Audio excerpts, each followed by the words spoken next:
Good Tuesday evening to you folks. How are you? It is good to see you and it is good to be seen by you.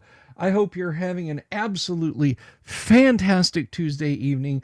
I know I'm going to have a good one because it's AD&D night. That's right. It's the night when we all get to hang out and play some first edition AD&D together for your enjoyment and education and edification.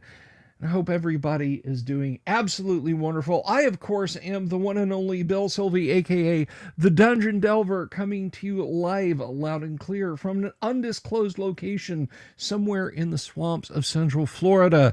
Folks, it is really good to be here. And if you're just stopping by, if the currents of YouTube have carried you to our warm and inviting shores, and you're like, hey, what's going on here? What is it exactly you do? Well, let me tell you what. Let me tell you what we do, folks. We like to get together and hang out and have a good time on this channel.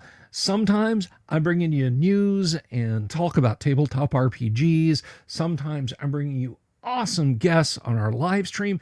And then some nights, like tonight, we are gonna play some advanced Dungeons and Dragons first edition. We also do Gamma World. Don't worry, we got you covered, medieval to sci-fi. And maybe you're thinking, maybe you're sitting there watching. I've never watched this guy's live stream before, so I'm guessing he's going for what, like a Critical Role kind of vibe. You're just like biting on their style. No. We do it a little different around here. We do it a little bit different around here because what we do is me and my friends over here, they'll be joining us in just a few minutes. We play first edition AD&D, but I don't want you to feel like you're just going to sit there and passively watch. If you have a question about what we do, about how we do it, about the rules, about any little tweaks in the rules you see me running or something you're not sure about. Maybe you've never played first edition AD&D and you want to try. Maybe it's been a long time and you're looking to get back in. Whatever your level of experience, if you have a question, I want you to feel free to ask it in the live chat. And folks, if I don't answer your question, if someone else that's playing with us doesn't answer your question, guess what? Somebody in the audience may catch your question because I have the smartest and best looking audience in all of YouTube's 5-night-a-week TTRPG live stream shows. And that's a hill I'm willing to kill on. Absolutely, 100%. That's the Bill Sylvie guarantee. And someone in that audience may be able to answer your question. But please do feel free to ask it of me. If you're like, hey, I've got a really big question and I want to email it to you, you can do that. You can reach us. You can reach me, email, just however you want to do it. But the best thing in the world you can do, if you're just stopping by and you're like, yeah, I want some more of this, is click that subscribe button, click the bell icon for notifications. If you're watching this video after the fact and you like it, give us a thumbs up and tell me in the comments what you liked. And if you didn't like it, give it a thumbs down and tell me in the comments what you didn't like. I haven't turned off downvotes, guys. I can see them. So if there's something that you want to see more of or less of, let me know. Unless that's like, I want to see less of your videos, Bill. Well, I can't help you there. And right there, see, right there, right off the bat, Rabbit Wrangler, first out. He is not shy, this guy, Rabbit Wrangler. He's asking, when he spell continual light, is there a material component? Well, let's look it up right now. We've got a few minutes. We've got a couple of minutes before we get in. Yeah, I mean, you could report me for a copyright strike, Gonzalo. That'd be pretty low. That'd be pretty low. You could do that. But yeah, let's look at spells real quick. You know, see, that's like I said, we go. We go straight for the information around here.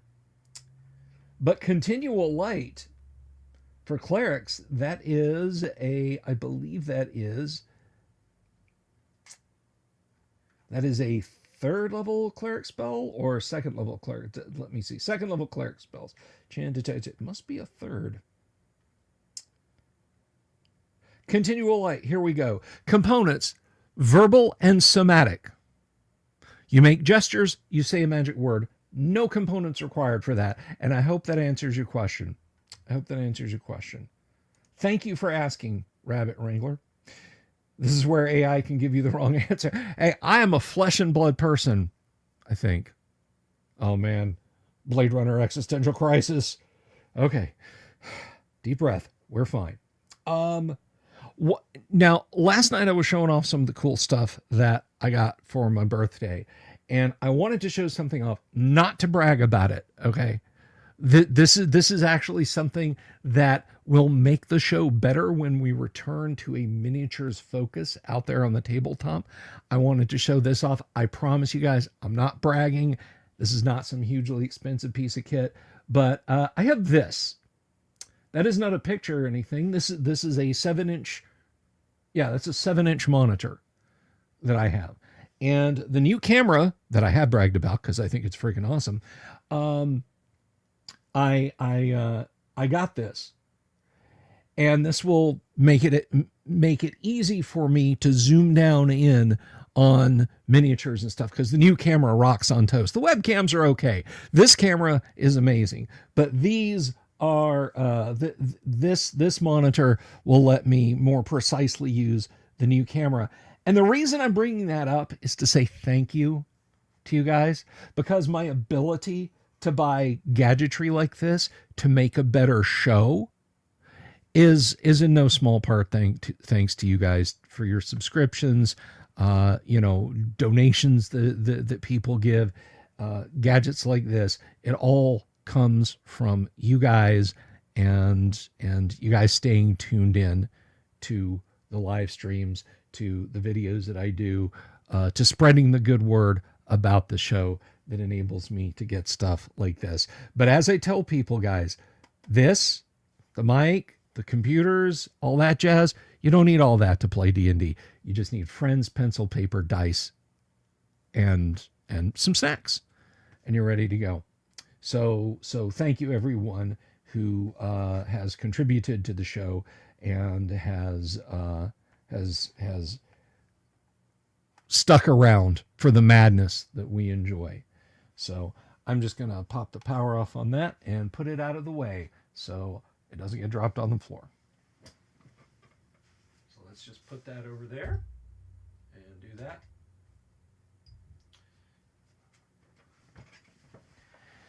And with all that fall de roll said, we're going to get going here in just a minute. We are missing one player yet.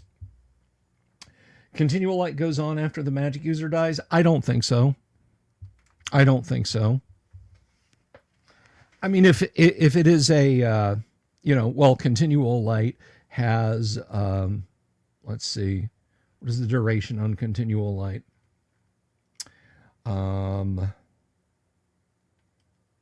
Where did it go?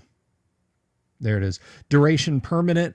I say that is incumbent on the life of the spellcaster who cast it. But maybe I'm wrong. Maybe you don't think so. I think for something like continual light, yes. But permanency is kind of a thing that stays. But anyway, so I hope you guys are ready to play some D&D.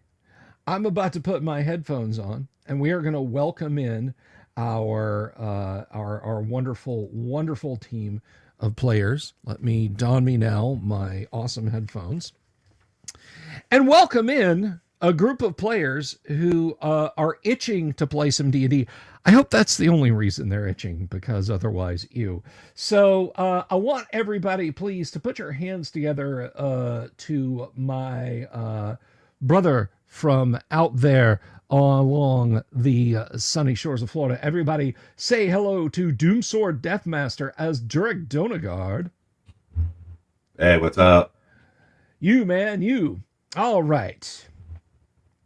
And let's see, who do we got next here? Why, it is none other than Thane Kyle, Mr. D and Disability himself, playing the pacifist, awesome, magical man of mystery. Everybody say hello to Holder. Greetings, all. All right, and next up, we have from the cold, mountain-swept, mountain-rift plains themselves. Everybody, please put your hands together for Kevin as Don Drexel. For a few minutes, anyway. For a few minutes.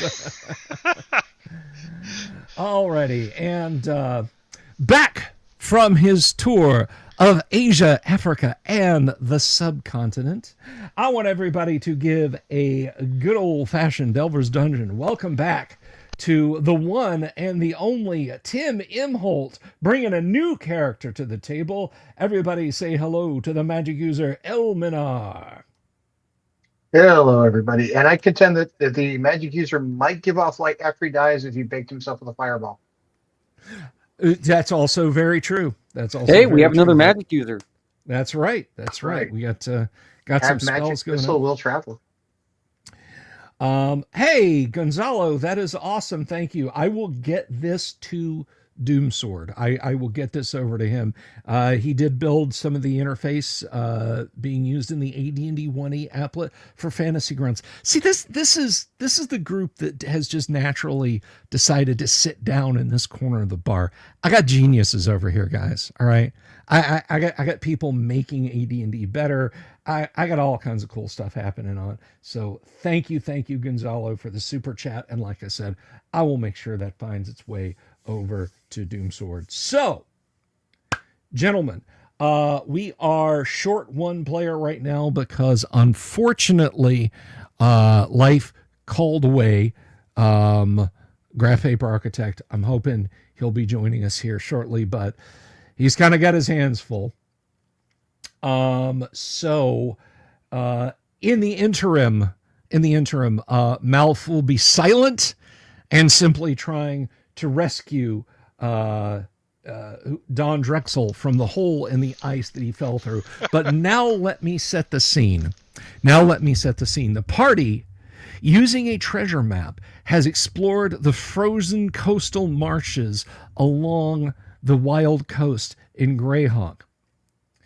They have journeyed for perhaps a day or two away from the seaside town of Barnacus in the cold and the mire. And as you have marched along, you have come to surely where is indicated on the map. Don Drexel said, "I see no danger here," and walked out across what he thought was an open, clear plain until the ice cracked and gave way, plunging into the freezing water.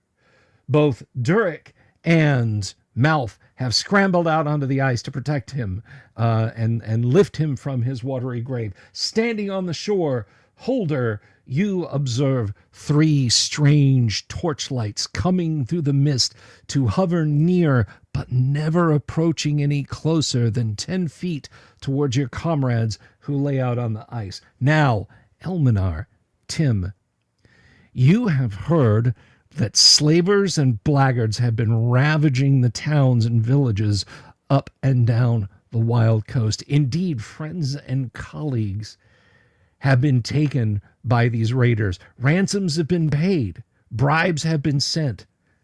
And yet, no return has been made. So, striking out yourself to investigate this, you have heard that the foes in the Pomarge have started to migrate north and take advantage of weakened, chaotic conditions. You yourself, feeling the call to help deal with this situation, you have ridden south towards Barnacus, where you could perhaps meet up with one of those folks rumored to have information about how to put a dent in the slavers' plans. And in doing so, as you are traveling through the swampy forest, you hear cries of surprise and danger in the distance. There, broken through a frozen pond, you can see what surely are two stalwart brave folks trying to lift a companion out of the water, and buzzing over their heads in deadly formation, you espy globes of light hovering near them, not striking yet. You're about perhaps 30 yards away in the woods as you see this. Durek, yourself, and Don Drexel, and of course the absent Malf are pulling your comrade out of the ice. So let's get declarations. Durek, what are you doing? Yeah, well, I want to certainly finish pulling him out of Okay. the ice and setting him to the side. I mean, I assume that since we're doing that, that's going to take my turn. I'll try to be aware of the danger, if any, that these lights present. Okay. All right, Kevin, as you are coughing and spluttering and trying to pull yourself up out of the freezing water, what are you doing? Yeah, I'm well, I are they in my face? You said they're not within 10 feet, but They are not within 10 feet. Like, as you've got your scimitar drawn, it's glowing and providing a little bit of light to you there in the freezing waters. As you're kind of, I'm guessing you're trying to get out of the water, right? I am trying to climb out above the ice if I can. Okay. So you're pulling yourself up on the ice, and yeah, you see these lights kind of swirling around overhead. So, what are you doing? Well, I mean, right now you're climbing out of the ice, but Right. is there anything specific that you wanted to? Well, if I can get up, Okay. if I could get up, I'll do other stuff. But yeah, that's Okay. it. So right now in this round, you're climbing up, and Dirk is pulling you out. Malf is gingerly raising himself to his feet and says, I don't like the looks of those. Those are no torches or lanterns. All right. And finally, of the party members who are here, Thane, what is Holder doing?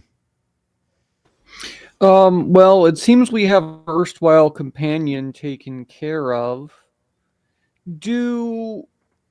Well, I mean, I know I'm almost positive what they are, but I'm pretty sure they don't count as undead in this edition. They've gone through a bunch of changes. Some editions count them as aberrations, some count them as fae, some count them as undead. They're evil spirits, but yeah, I think we're all thinking they are what we're all thinking they are. Correct. That could be a little more my obtuse. point is I don't think my turn undead's going to do anything, but I'll go ahead and try it. Okay, you're absolutely welcome to try. Tim Elmanar. As I said, I'm 98% positive as a player, right? But there's no guarantee my character would know that. So okay. A spirit's a spirit, and it's a non-violent action. All right. So Tim Elmanar sees this this happening before him. What does Elmanar wish to do? I'm going to approach the scene carefully. Okay. I'm 60 yards out and still outside of spell range for anything I have prepared. So I'm going to approach carefully and shout, "How can I help?" Okay. So you are calling out Durek, yourself, pretty much everyone hears this. But let's go ahead and roll initiative, and we will start with Dooms for initiative, please. And I heard it, but we didn't see it. So, 2. Oh no, there it is. There it is. Okay, I see it now. All right. 22. We promise. Okay.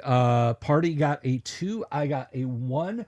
Durek, between you, Malf, and Don Drexel, you're able to get him out of the water onto the ice. It's creaking, but it is not breaking where you are. Just a few little chunks, but it's enough to get on your feet. You're freezing cold, but you are on your feet. So one of the globes of light is still hovering over you, Durek, and it is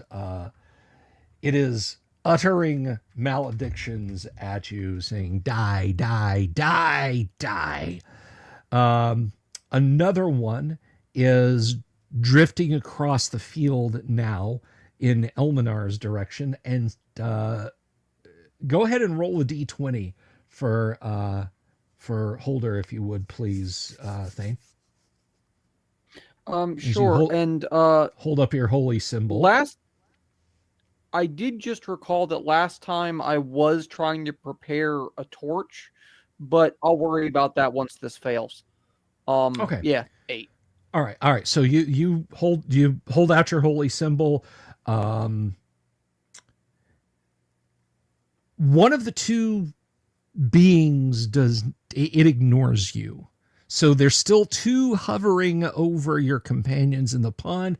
One is now drifting towards a boon companion who has called out from the right, and you can hear his boot steps as he's moving towards you. So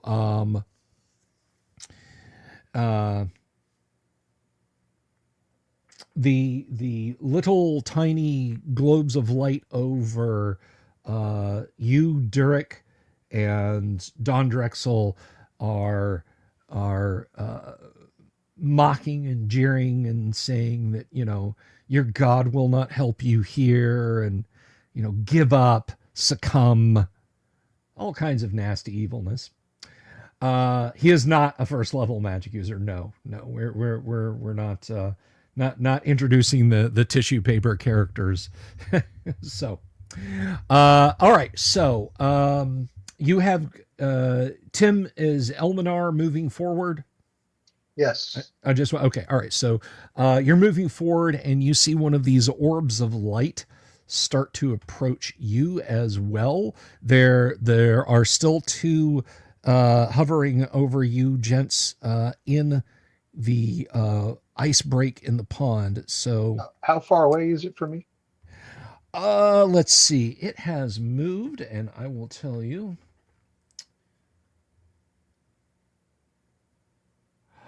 Yeah, it is right up in your face. It is right there at you. It is. So magic missile is an option at this point. Yes, magic missile is absolutely an option at this Well, point. I think we're going to use our magic missile. All right, magic missile the heck out of it. Don't roll it just yet. We're just getting declarations. Durek, what are you doing? These things are staying away from you. They're 10 feet away from you, Durek. Okay, well, I'm certainly not following them. I'm gonna try to, assuming that Don Drexel is, able to get his foot in and mouth's okay and all that stuff. Yeah. We should move backward. Okay. I do not Don want Drexel, this ice to break. All right, Don Drexel, you are cold and miserable, but you are uninjured. What does Don Drexel wish to do? You know what these are. These are will-o'-the-wisps. Yeah, I got it. I studied this in my study class. The only spell I have that can affect him with is Magic Missile, but my understanding of these are Magic Missile's kind of light. We need more like Magic MX Missile or something for these things. Well, you are correct in that Magic Missile will absolutely affect them. Yeah. So if you want to employ an offensive spell, that is definitely one you can use. I think they're not attacking at the moment. They are staying as close to you. It's like they're kind of slowly orbiting you, but they are moving no closer than 10 feet. Okay. I think I'm gonna back off. Right, back the way I came, so I don't fall in the ice again.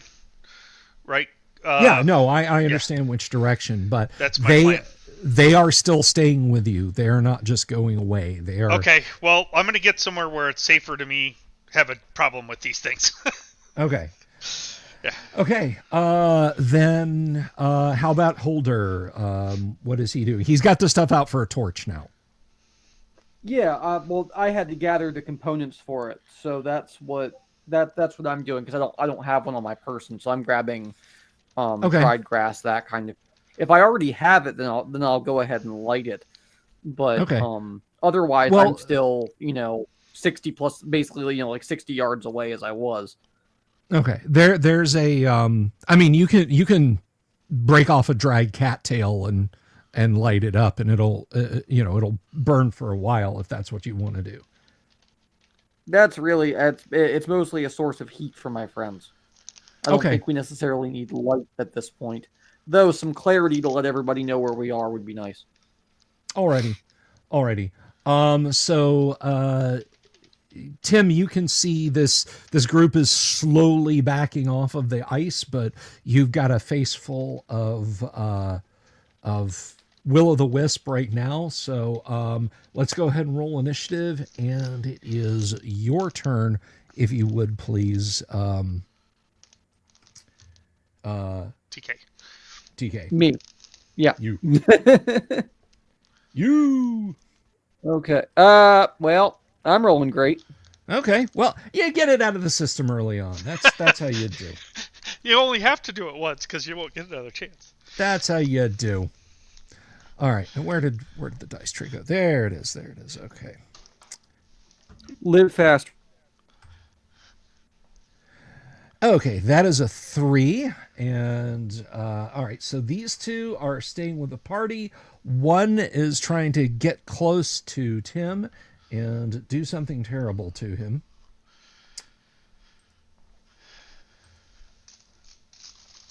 Yep, sorry about that. Let me reveal that. That is a 7. Tim, that will miss you. You may I'm now... broken up. Yeah, you may now magic missile it. So I'm level 5, right? So that's 3 magic missiles, which is D4 plus 1. 3d4 plus 1, correct. So we have a 2, a 1, and a 1. A 2, a 1, and a 1. So that's that should be 3d4 plus 3. So that is 7 points of damage. It hisses when it's struck, just this high-pitched screech. It did not like that, and it's seething at you. Die, you're going to die here. All right, so let's see.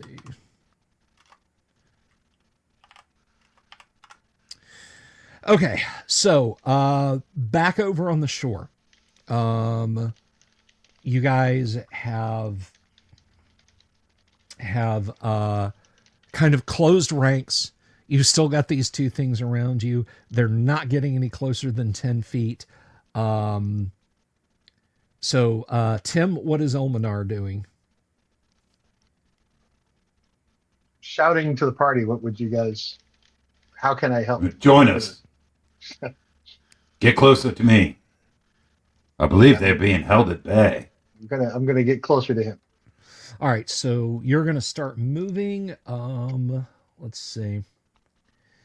So the rest of you guys are just kind of bunched up, correct? Yeah, I'm staying next to Durek. Okay. At this point, my bless only has a few rounds left on it, guys. Just keep that in mind. I can recast the bless, but I can't recast the prayer. Well, actually, no, I can't recast the prayer. Nope.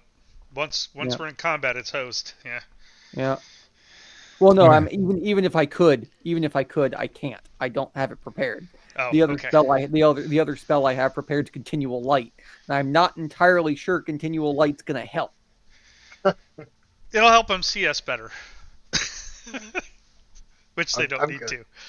Yeah. Okay. Alrighty. So I these have two... web, which I think will be less than useless in this instance.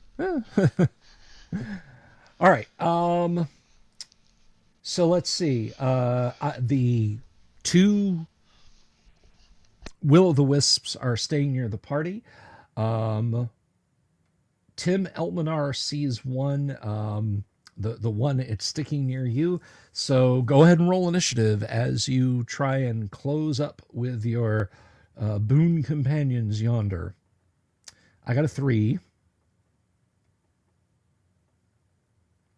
You got a 6. So you move, and I'm guessing you're relatively unencumbered, so you can actually cover most of the distance. This thing will take one shot at you. Not hidden roll, Bill. That is a hit. And I don't have a character sheet for you yet. How many hit points does Elminar have? Just let 15. me know. 15? Mhm. All right. God dang it. Sorry. You take 5 points of damage. You feel a bolt of energy. It's like you're being electrocuted. Your hands just kind of go numb, and you stagger forward, and this thing just kind of stops, like it's stopped by a barrier. And let's see. You have lightning bolt prepared, but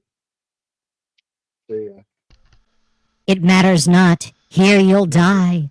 Here is where you'll die. It matters not. Give up. Give up your lives.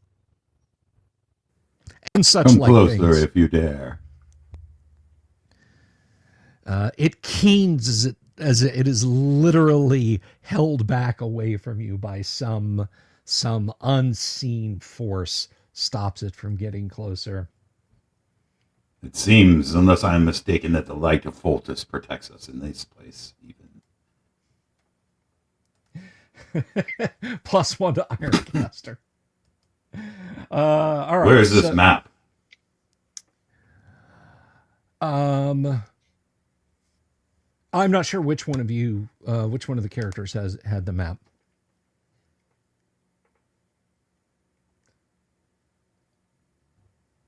Nobody that's knows. Up to you guys. Who has the map?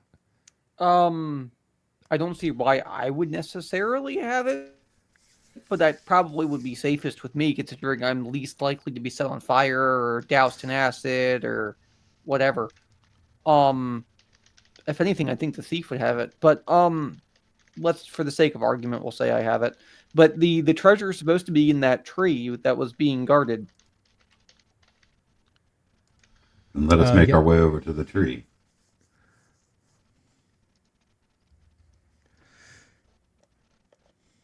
Keep away. Die, die. You will all die. Keep away from it. It is not yours. These dainties are not yours. If that were true, we'd be dead already. They are seething, these things, as you guys make your way around the edge of the pond. Another one speaks. It's all cursed. You're cursed to death and rot if you touch that treasure.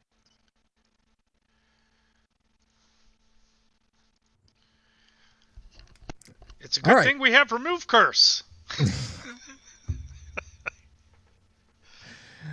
All right, so you make your way around the edge of the pond. These things vanish. You can't see them anymore. And they're not yelling at us anymore? They're not yelling at you anymore. Okay. They are invisible, and they are no longer yelling at you. As you approach, you can see within the frozen bowl of this tree, they're wedged in a crack. There is the gnarled and bent skeleton of a human just kind of stuffed in a large niche in the tree.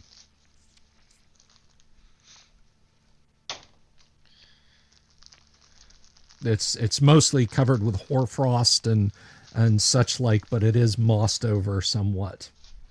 The skull eyes staring out at you, the jaw open. What do you do, adventurers? So is it iced in there pretty good to where we'd have to chip the ice away and stuff, or does it look like? Yeah, I mean, you think you think you'll have to you'll have to use something to wedge it out, but yeah.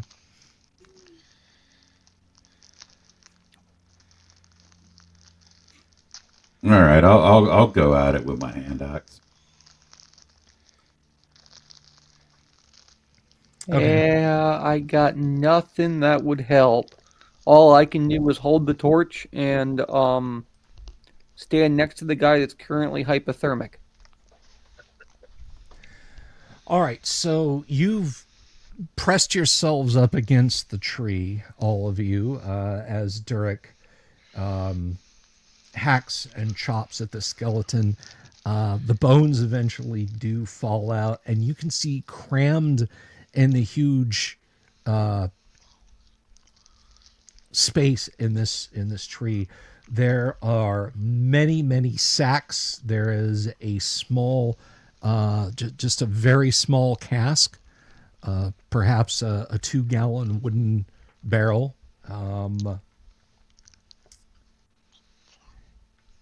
And that appears to be it.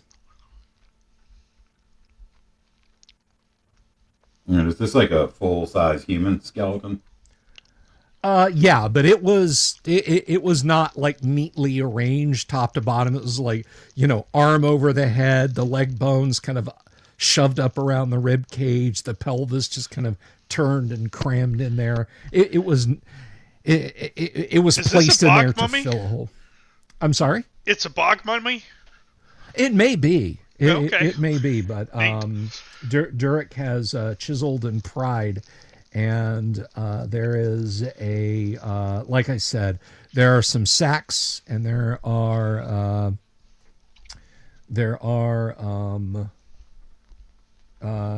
is a small wooden barrel therein. Yeah, I'm going to gather up whatever bones I can into my large sack. Or not even so much whatever I can, whatever I think would be reasonable to bring to the priesthood or something, and give this thing proper last rites. Under the assumption that it was a good creature. Alrighty.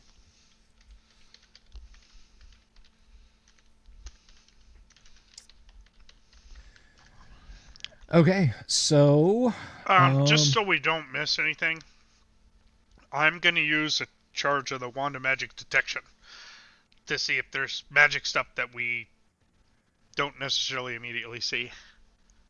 No, you do not detect any magic items here.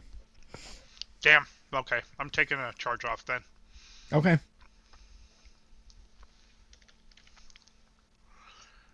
Done. Alrighty, so that done. Like I said, you see the sacks and everything behind.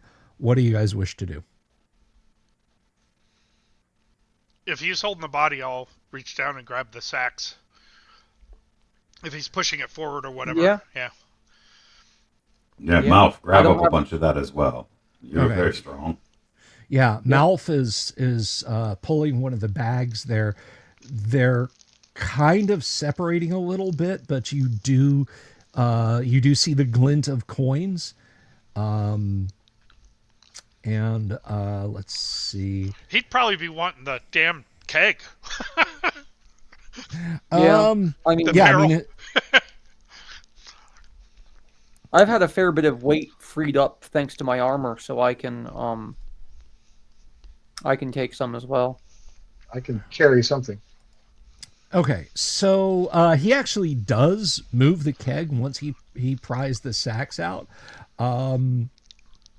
The two large bags together weigh about 400 pounds.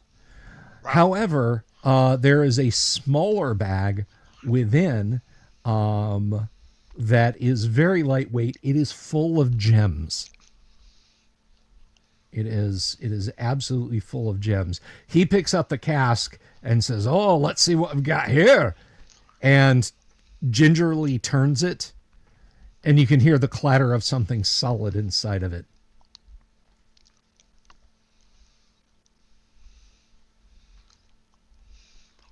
So he's kind of skeptical. Shall I uncork it and have a look? Not here. Well, what if not it is with the trapped? will-o-wisp. All right. He turns around and hands it to Don Drexel. See if this is trapped, lad. I mean, you almost froze to death and drowned. What's the worst that could happen? Yeah, I'm really good at detecting really bad situations for PCs. Oh, there you go. That's the spirit. He claps you on the shoulder. So can I do a fart check on it? Yeah, give me a fart roll. Okay. Or rather, I will. I'm sorry. You want to roll it? You Yeah, roll. it's a DM thing. My Huh? success is 45%. I'll roll your fart. Okay. You do not find any traps on that cask. That looks good to me. He kind of gives a questioning look to the rest of the party. Well, now? It's Oh, not perhaps we going should to make drink haste. itself. Yes, Unless but it's a it is black cold out.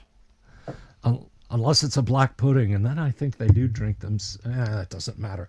He pulls out a toad sticker and shoves it in the bung and pops it out and raises it to his bearded face, and you hear a clack. And he goes, "Ah! Oh, my lip!"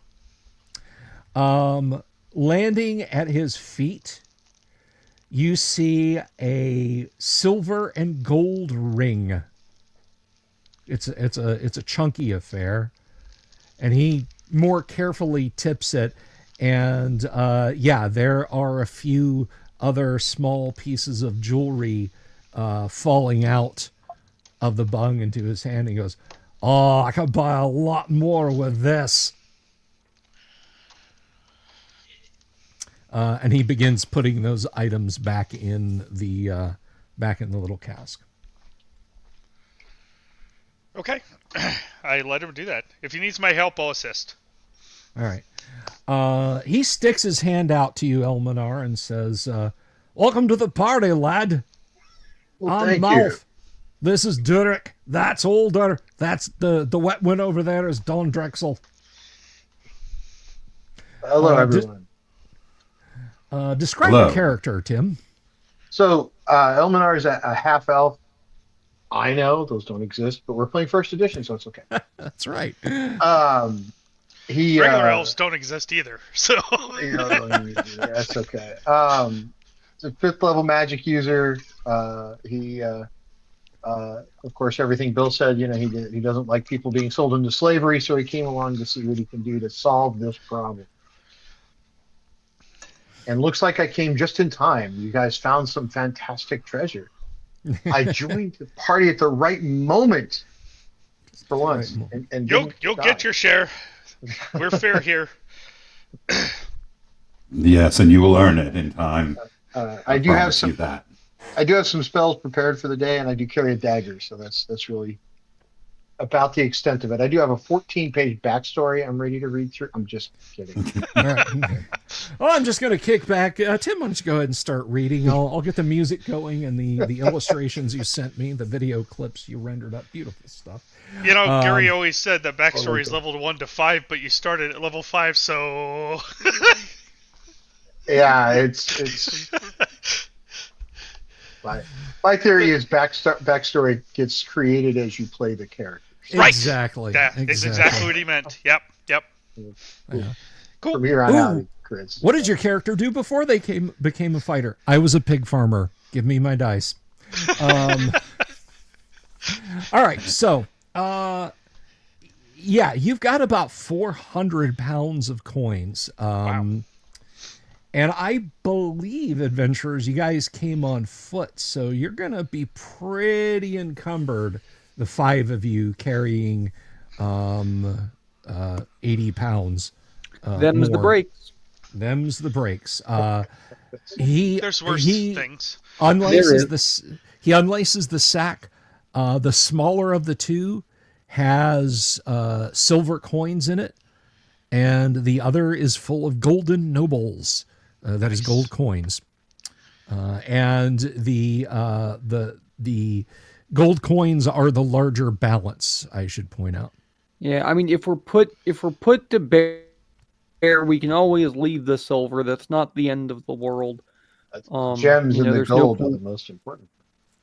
Correct. I mean, to be fair, we can give all the silver to Durek's church. Well, I mean, it's money. Yeah, right. Let's not leave it unless we're really in a dire situation, Well, which we may still be in, by the way. Well, that's why I don't want to sit and deal with all of it now. I just want to move. Yeah, let's get out. I agree. Okay. Hey, watch out! It's kind of icy here. Just. Are you guys? Here, Are you guys dividing? You're dividing the treasure, putting it in your packs and everything. Then As best we can, yeah. Yes. All right, so you are trudging along very slowly now. Ironcaster was asking how well the sacks are crafted.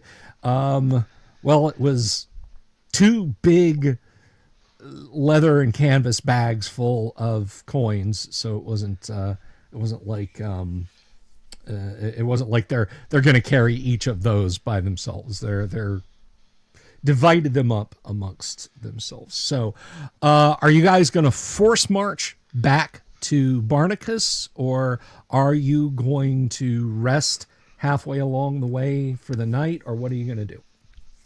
I think we pretty much have to rest, guys. What do you think?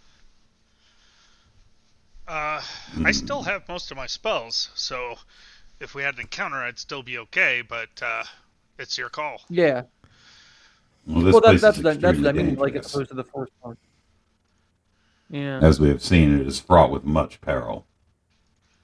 Yep. How much would you say of this treasure we've managed to secure? And I mean, some of it we can drag along the ground, right, for the most part. Well, I mean, there's always the risk of tearing the bag open, but the gemstones and the coins, I mean, not the gemstones, the gems and the jewelry, I should have said, that's easy. That'll fit in a small. The gems will fit in like a belt pouch. The jewelry, some of it's kind of bulky. Like there's a platinum orb in there that's like the size of a grapefruit. There's a couple of fragile things you don't want to just throw in a bag and dump a bunch of stuff on them. There's a lot of small, delicate items, but other than the orb and a silver and gold goblet, there's not that much bulky in there. Oh, and there's a bejeweled silver jewelry box, but not anything terribly bulky. So Right, and that's the bulk of the really valuable stuff. yes, that is the really truly valuable stuff. Yeah, I mean,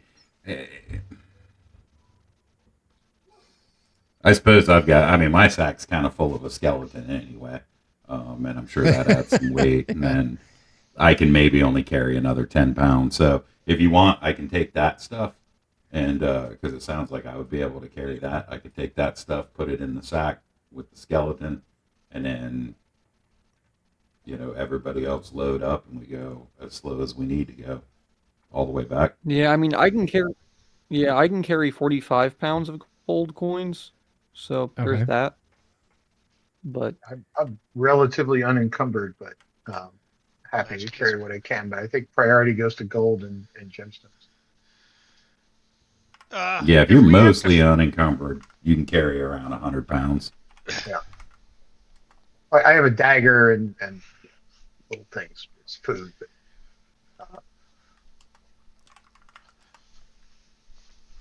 Okay, I'll take my share as well, just to make sure. Okay, and I think Melf has a pretty good strength, so he's able to shoulder a lot of the coins without too much other effort.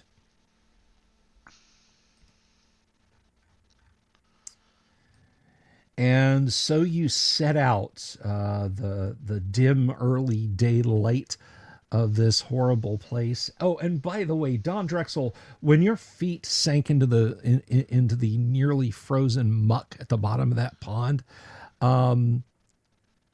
there sure were a lot of twigs and stuff. Felt like branches and sticks on the bottom down there, and you're not entirely sure, given that there are will-o'-the-wisps, that those were all sticks and whatnot. But So, did I take any damage, or I just noticed? no, you just noticed it. Okay. I'll let them know.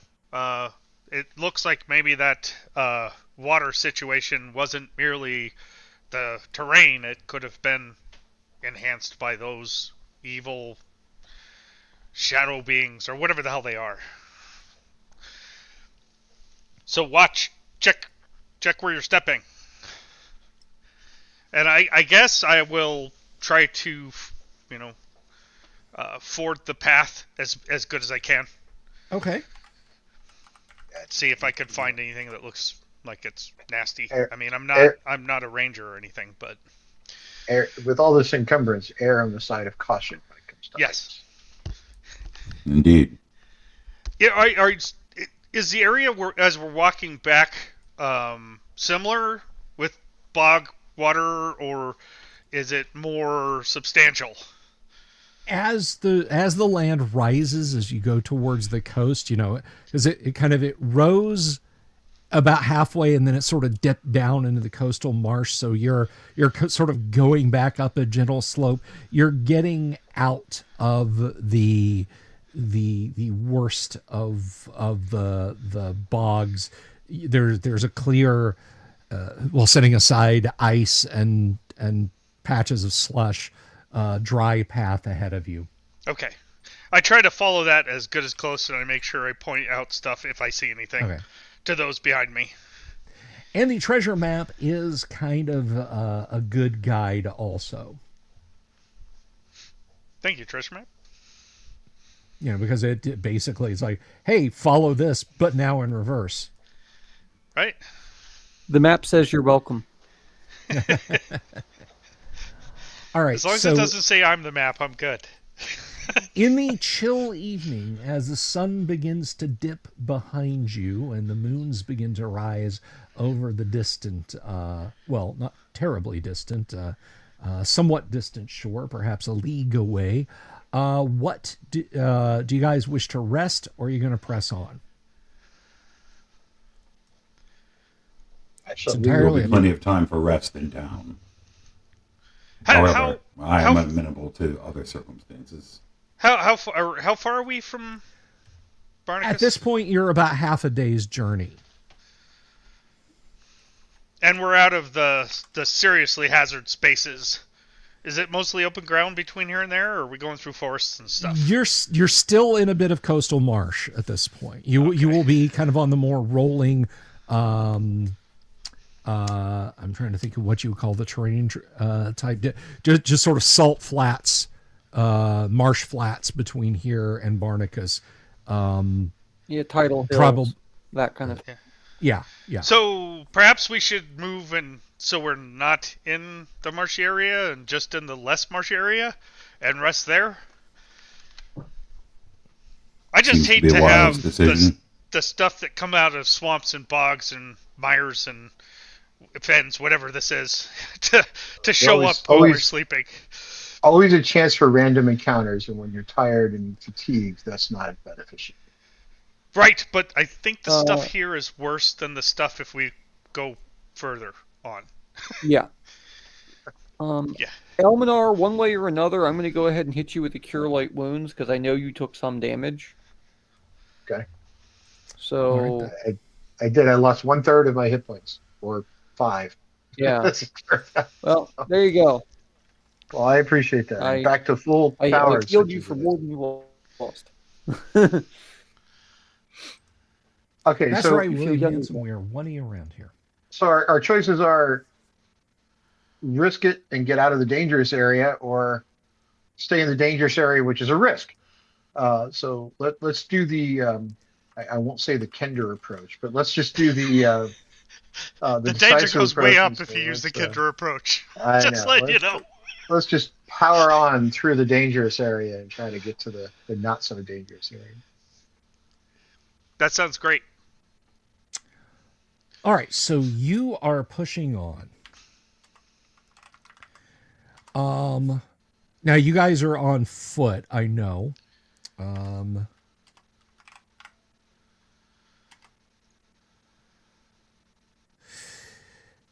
Something is following you out of the marshy area, and it's not making any attempt to be quiet. So you are not surprised. You hear something slogging through the mire, and it is drawing closer. As I said, it is early evening. However, plenty of you do have infravision. You guys just pressing ahead, or are you going to stop and look back, or what are you going to do? I'm certainly going to stop and spin around and regard it. Okay. coming out from behind hummocks and tucks and gnarled trees, you see a group of 5 tall, lanky humanoid shapes. They're sort of stooped over, thin almost as to be skeletal, but it is hard to make out exactly what they are in the waning light of the day. But they are much taller than men, and they are loping towards you. And you can hear that they've got kind of cackling, high-pitched voices as they are approaching you. Yes. Oh, there they are. That's right. Smells so we will good. not be able to escape them. Split and eat and suck marrow from their bones. Their stride is too Derek? long. We must fight. Wizards, what can you do? Well, let me ask the painful question for the creatures. It's dark. Yes. Looks like the Ring of Shooting Stars has an active part to play. How many of these are there? Excellent. There are 5 of them. Okay. If any are left alive after the Ring of Shooting Stars, I will cast Continual Light, and then we don't have to worry about that anymore. Great. Okay. I mean, about it being And is dark. that what you were going to say? I think I might have cut you off before. Yeah, no. That was what I was going to ask was, do you want me to silence them or blind them? And I think in this instance, blinding them would be, because I'm not sure if they're hags or trolls. So silence would be great against hags, but blindness is good either way. So, and if you Anything's fail, good against we have a whatever right this for it. is. Exactly. I can, So no, I was just,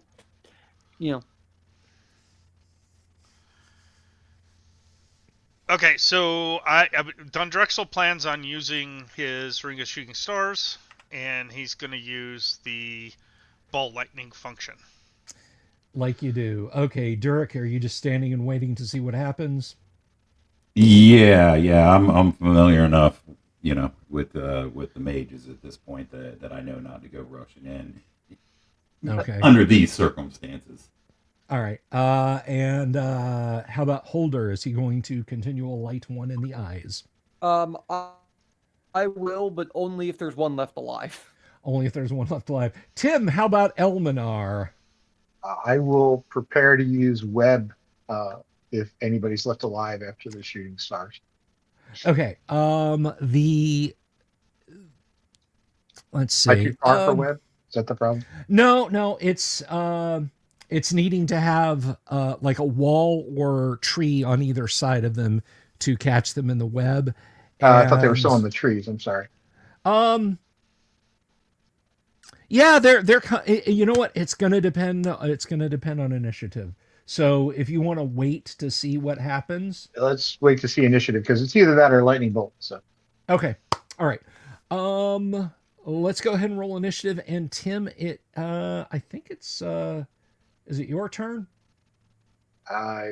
Let it be his turn. It doesn't matter. Go ahead. It's your turn, Tim. Roll initiative. Somebody who has their dice window handy, please roll for me. I don't. Oh. Yeah. Okay. I buried it behind something. Okay, I'll roll. If that's no big deal. I don't care. I got a 5. Okay. Great. I lost, of course. Okay. They spend let's see. Yeah, they spend their entire round moving up to you guys. They're like distressingly fast, and they're close enough now, and they're distressingly trolls. There are 5 of them. They're clustered with about maybe 10 feet, 8 feet on average separating them. How many balls of lightning are they going to catch? I'm going to cast 3 with the hope that, it does bad things.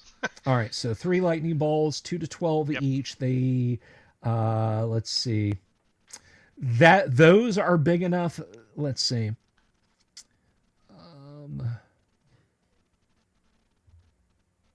So this isn't the shooting star function, right? It's the ball lightning function. So it says specifically any creature it touches or comes near to dissipates its charge. And Correct. if it's near, it's only half damage. Correct. Okay. So,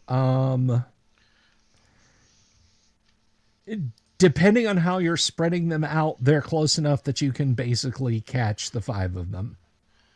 Okay. All right. So, do me a favor and roll. 2d12. Right.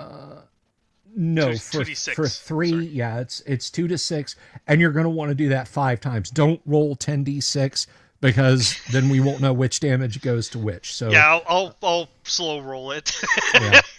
And I appreciate that. Oh, wow. 6. All right, so that's 6. 7. It's Okay. trending up. 4. Trending down. These rolls suck. 11. That's actually pretty good. And then the last one. Now wait, you're doing half on some of these, right? I am going to make the saving throws after. Okay. And 9 for the 5th. And 9. Okay, so here we go. We got some saving throws here to make for the trolls. If there's any left alive, I've got lightning bolt ready to go. All right, first one makes his save, so he is going to Jackass. take 3 points of damage. Second one. I feel like you should have used the more catastrophic ability. Does not make his save. He's going to take I the full don't have 7 it. points of damage. I only get the shooting stars once a week. So then we wait, rested, it's been right? more than a We week did since rest. I do have Yeah, it. Shit. it's been Okay. yeah. Yes, well, count that up to retard. I had a bad day. Hey, I'm not why don't mathing you well. drop it on all of us now? Drop it on all All of us now. It'll be fine. We'll live. I got lightning It's bolt just coming. splash damage. Dang it. I did the thing. All right. That was a And one last build. We one. all know it. Last one makes his save, so he takes 4. So only 2 of them actually made their save. So now I've got to, let's see.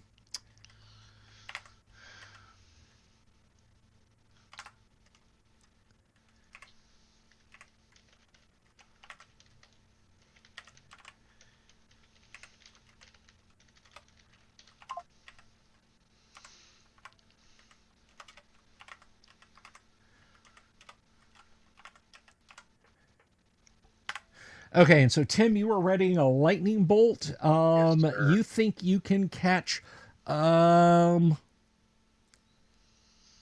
think you can catch a total of 3 with a 5-inch wide lightning bolt, or are you forking it? How are you doing your lightning bolt at this? Yeah, I was going to say at this range. So let's go to.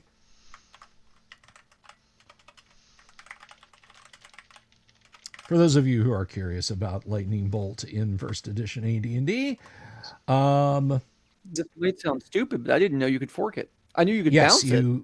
No, you can absolutely fork it, and It's a fortunately, it D6. will not bounce. And it's a D6 per level. It is a D6 per level, so a forking bolt 1 inch, which is 10 feet wide and 40 feet long. So yeah, a forked bolt, 10 feet wide. If you fork it, it's gonna cover the area. So this is gonna be, each of them is about to take 5d6. Tim, roll 5d6. And we have 16. So I need to make a fistful of saving throws. And we'll just do that. 1, 2, 3, 4, 5. And let me look over at ye old DMG. And we'll look at the saving throw matrix. And spell. So I actually need some pretty high rolls for these guys. And exactly one of them made their save. All right, so we'll just let's see. just for convenience sake, we'll make it the one at the top that made his save. He took 8. So that becomes... And everybody else just took a buttload of damage.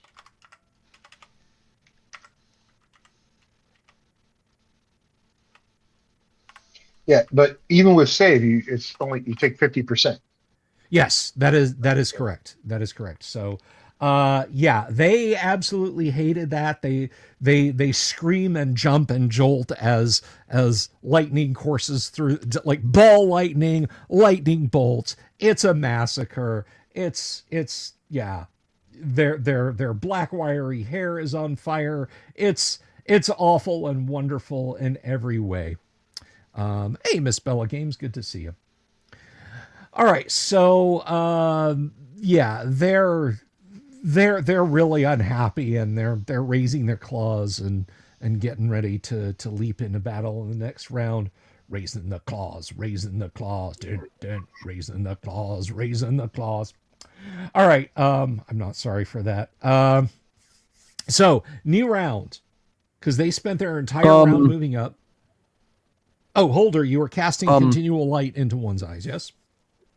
Correct. Okay.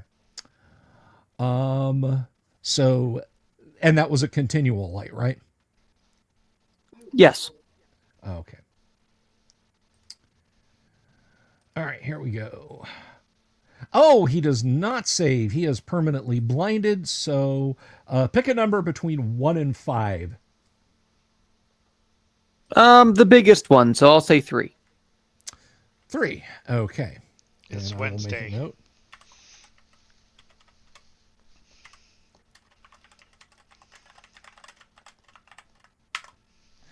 Okay, well, they absolutely hated that. Malf spits on his hands and raises his sword and gets ready to... yes, Gonzalo, continual light will blind someone until the magic or spellcaster in question wills it away, or they dispel magic. It's basically if I walked up to you and held a 1,000,000 candle power searchlight and turned it on like an inch from your face, you would effectively be blind. Maestro Del Sur says this feels like a time machine in the best of ways. Thank you. Thank you. You can tune in and subscribe to us over here on YouTube if you want to hop in this time machine every week, if you haven't already, my friend. All right, There is no hot tub in this time machine, though. There is no hot tub in this time machine. There should be. Don't tempt me. I've got enough room back here. I could get one of those Entex portable hot tubs, Tim, and we could do D&D from a hot tub. I mean, come on. D&D from a hot tub. I could do that. Not sure how Mrs. the Dungeon Delver would feel about that, but you know. All right, so one of them is screeching and clawing at his face. He will fight at serious disadvantage. Oh, thank you, Maestro Del Sur. So, new round, new declaration. Durek, there is still sword work to be done here. What do you wish to do? And I shall do it. All right. I'm going to attack the one closest to me. You are in a target-rich environment, sir. Holder, how about you? I'm a pacifist, so no. That's fine. That's fine. I just didn't know if you were going to continual light or anything else. Any of Pray, bless. That's it. Nope, that's it for my spells. My bless has already been used for the day. My prayer's already been used for the day. I can't hold person them. There are no snakes to charm. Nobody's been poisoned. So, all right, that's fine. That's fine. Yes, I'm one of those crazy fools that take snake charm. It's a fine spell. Tim, how about Elminar? How close are they? They are right up on you. They are getting ready to do their trolley best against you. Going to take the closest one and cast Burning Hands because I have it ready. There you go. That if you hit, he will take. Well, no, it's not. If you will hit, he will take your 5th level. He'll take 10 points of damage. But we'll get to that at the appropriate time. And last but not least, Kevin, how about Don Drexel? I'm gonna magic missile one of these fools. Okay, you're not gonna Not going to bring the comet down on him. I think we're really close, and that is a splash damage spell. Ah, I see. And the closer you are, for us, it would be -3 on our saving throws. So let's not do that. Final defensive fire of these coordinates. Yeah. It's been a lovely war. Exactly. I do it for you. Do it for me, Sandy. Yeah. All right. Okay. We'll just start back at the top. Go ahead and roll initiative for me, if you would, Doom Sword. Roll well, my friend. Indeed. A2. Okay. These initiatives are like the rest of my day. Okay. All right, so the trolls go first. One of them turns on Durik. He fights at -2. Actually, they all fight at -2 due to Durik's 10-foot radius of protection from evil. All right, this is on Durik. What is Durik's armor class, please? I think it is... It's 0. Yeah, it's not good. Damn it. I have to erase that because on multiple rolls... I wish they didn't put those buttons so close together. Because on multiple rolls, I can't... If I click reveal, I don't think it will work. So, one possible hit with a claw, but I don't think so. Let's see. And the beauty of the charts is, once I look, I don't have to again. All right, let's see. No, that one was close, though. All right, the next one is, whoops, 1, 2, 3. He does get you with a claw. Oh, 8 points of damage. This one is fighting at -6. Wait a second. No, he did not get you with a claw. Do not mark that off because -2 because of protection from evil. All right. This one is fighting at -6. Oh dear. The 14 on a claw, he actually hits you. He's just kind of lashing out in a rage, and you're ducking and dodging and turning and everything else, and you step right into a claw and take 8 points of damage. Like, he reaches out, finds purchase, and then just completes that rake.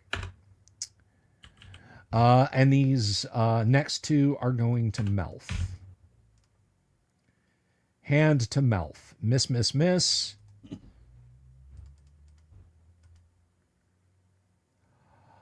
Let's see. It's 14. So Malf takes...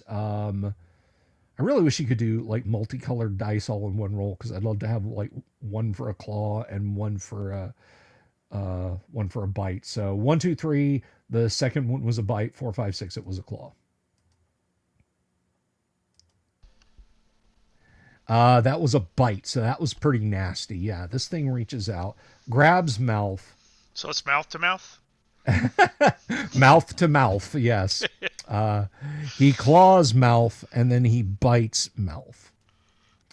By the way, you can do different colors, right? If you just have 2 different colors of dice, you could pluck 120 from one and 120 from the other. I did not know that. Okay. Yeah. All right.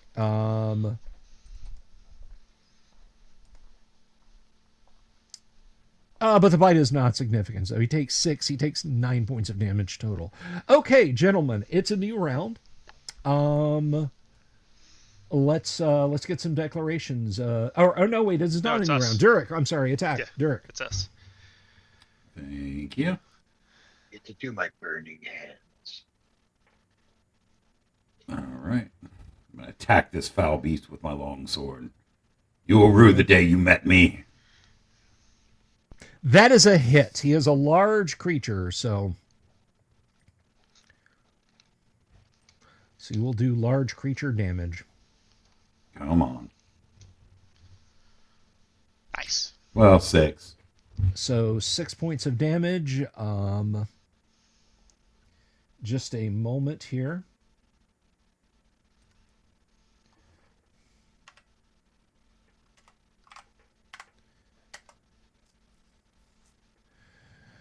All right, so yeah, you wind up and strike the one that almost struck you. And let's see, that was how much damage was that? 6? Yes, sir. Okay. So yeah, you draw a nasty cut. The suppurating wound begins to pucker shut. Right behind that, though. Let's see. Don Drexel, you were casting what? Magic missile. Magic missile. Are you spreading it out or focusing on one? I'm gonna focus on one. So Okay, roll it. roll those die. Okay. What is it? I'm level 5. So it's going to be D4. 3d4 plus 3. Yeah. D4. Plus 3. It's terrible. It's 10. It's a 10 total. Okay. I guess that's over average.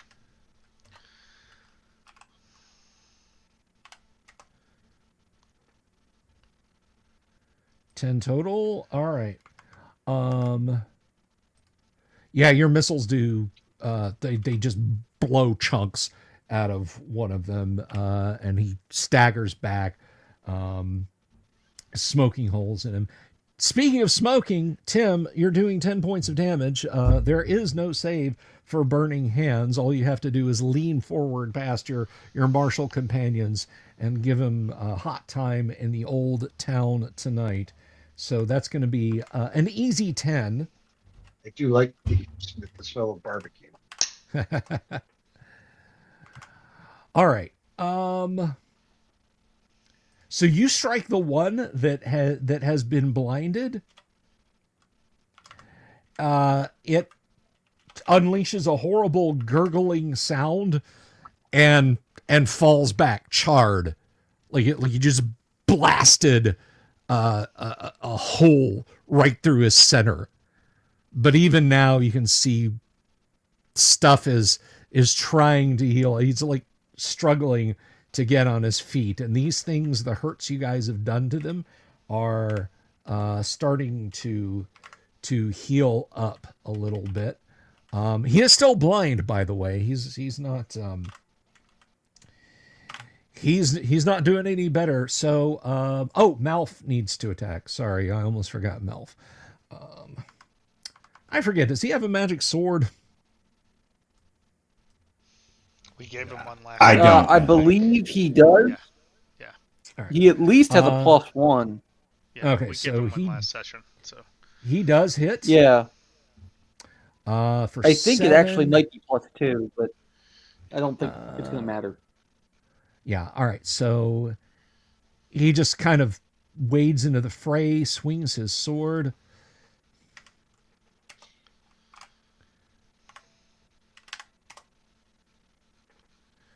All right. And he said, "Oh, this is a good one, is it, lad?" And hacks at the one that you just hacked. Doom sword. So let's see, and does 7, 8, 9, I think, because of his strength. Now it's the end of the round, and they are kind of healing up a little bit. Let's get declarations. Dirk, you going to continue to hack and slay? Yeah, I'll give Malf a nod for the assistance, and I'll destroy this creature. All right, Holder, you kind of keeping your eyes peeled for anything, any assistance you can lend? Well, the only one that's been hurt is Durek, right? No.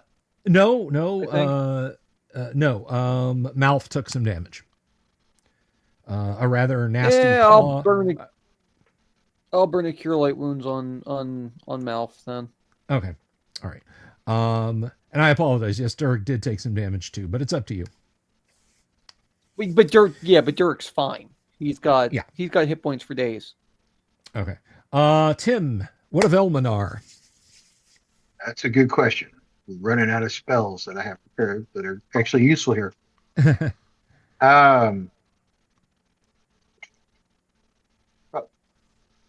Whatever one somebody is actually fighting, I'll cast Ray of Enfeeblement.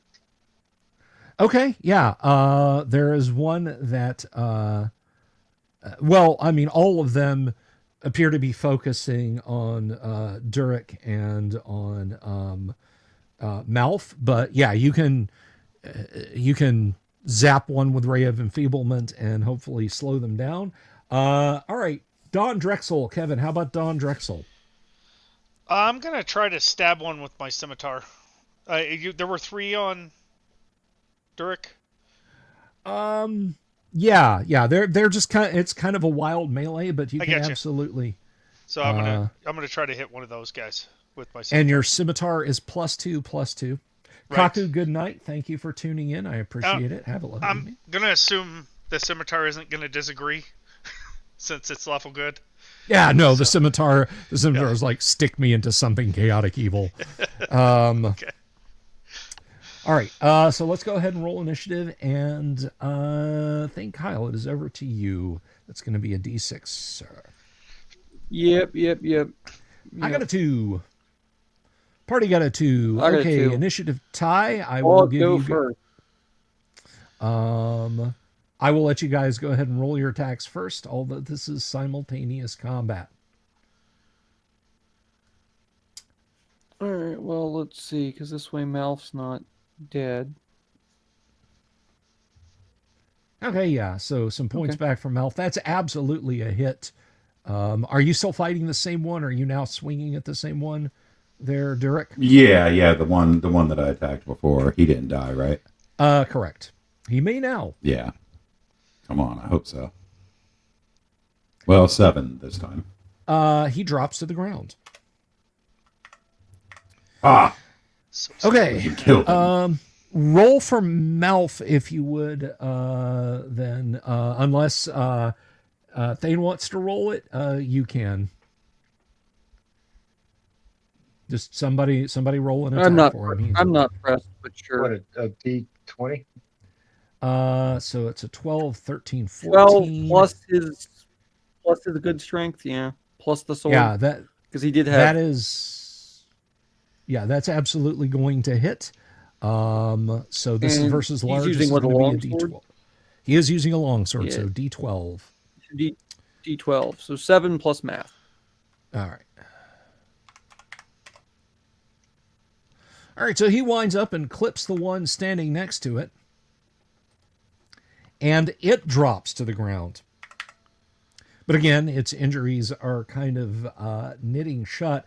Kevin, Don Drexel, do that thing. Okay. Let's see. This is a scimitar +2, plus I get +1 for being an elf, plus I get +1 for... No, I don't get +1 my strength. Damn it. Oh, well. So +2. All right. Oh, you said a bad word. 12. So 12. Let's have a quick glance at ye old Thief 6. So second right. row. Okay. 12. You finally That will find- miss. Its thick and horny skin turns the blade. We are current. A2, right? Yeah, currently we are kind of in between scenes in A2, Kaku.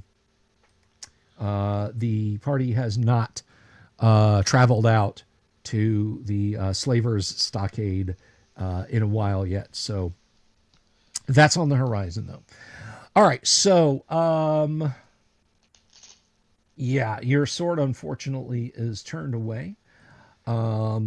It is now, well, simultaneous. Oh, Tim, you've got what were you casting? Ray of Enfeeblement. Trying to slow Ray somebody of down. Enfeeblement. Okay. So there's It's a 3 shame. left, right? At least 3 standing at the moment. There are 3 currently standing. That is correct. All right.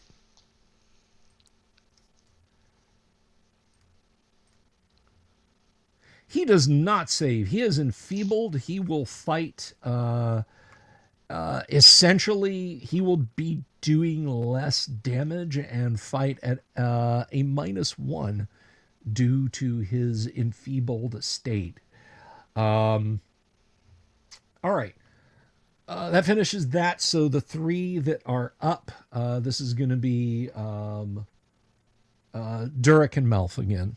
taking these attacks. Well, it's simultaneous combat, so it's still going to be Dirk and Mouth, but here we go. So Claw on Durek. Both of those miss. Bite on Durek. 19, 18, 17 still hits you.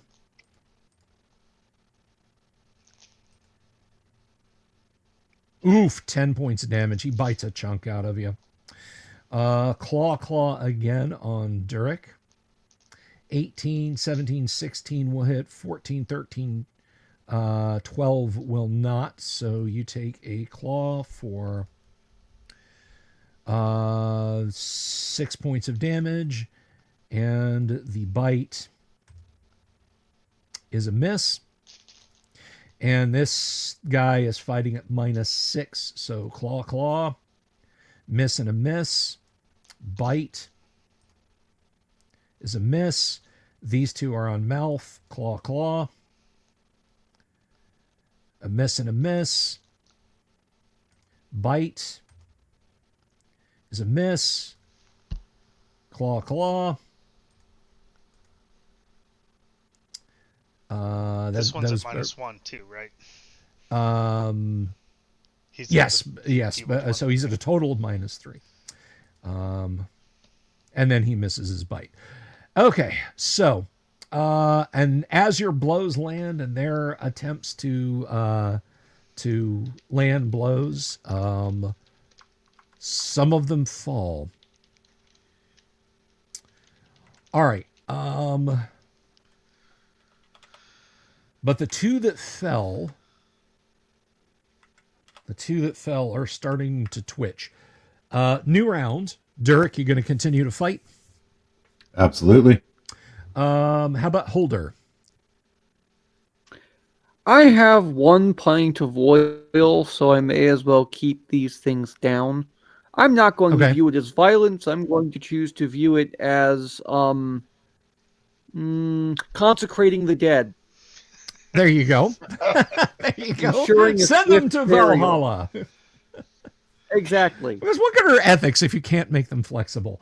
Tim, how about Elminar? Kind of out of spells that would be useful at this point in time. Take the closest one and stab it with my dagger. All right. A bold move, to be sure. And Not Kevin, sure it's how about much help, Don but it Drexel? could kill me, but that's okay. Yeah, well, we're scimitariing to the face. Yeah. Scimitariing to the face. Okay. Yeah, not mine, theirs. Just in case we need clarification. An Yeah, I would important, have stabbed him in the head. an important distinction. All right, and I think it is Tim. It's your turn for initiative. Do you have your die roller back up? I just had it buried behind. Okay. Oh, that's great. Okay. So, two of them are starting to stir in this round, but they will basically have to spend this round getting back on their feet. But Holder, you can still splash them with oil. All right, so here we go. This is going to be 1 fighting at -6, 2 claws. That's a miss and a miss on Durek, and a bite. 18, that was a 12. That's a miss, and 2 more claws on Nice. Durek, and that is that one just kind of feebly flaps at you.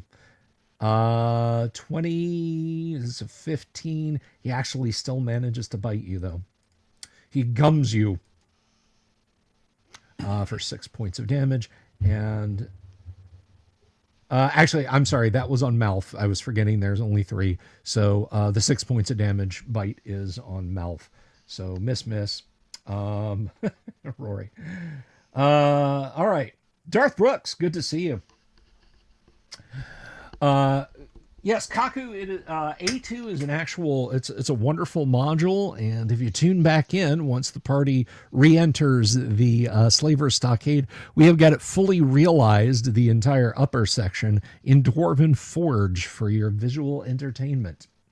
All right, so, and the table's a mess, or else I'd flip on a camera to show it off real quick. So... That's the end of the troll's attack. Go ahead and attack if you would, Dooms. Happy to.